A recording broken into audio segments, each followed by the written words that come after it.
أعوذ بالله من الشيطان الرجيم بسم الله الرحمن الرحيم ولنبلونكم بشيء من الخوف والجوع ونقص من الأموال والأنفس والثمرات وبشر الصابرين রব্বুল আলামিন এই আয়াতে আমাদেরকে ধৈর্যশীলদের কিছু গুণাগুণ বর্ণনা করেছেন। আল্লাহ রব্বুল আলামিন আমাদের বিভিন্ন সময় যে পরীক্ষা নিরীক্ষা করেন, পরীক্ষা নিবেন, এর মধ্যে কি আছে?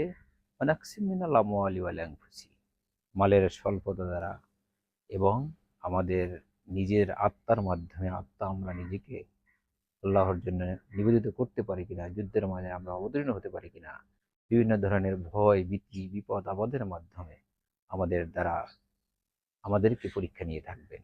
এবং ফলের স্বল্পতা অর্থাৎ ফসলের স্বল্পতার মাধ্যমে আমাদেরকে অনেক সময় পরীক্ষা করে নেবেন। এই সমস্ত কঠিন বিপদের সময় আমরা ধৈর্য ধারণ করতে পারি, তাহলে আল্লাহ রাব্বুল আলামিন বলেছেন ইন্নাল্লাহা মাআস সাবিরিন, আল্লাহ তাআলা অবশ্যই ধৈর্যশীলদের সাথে আছেন।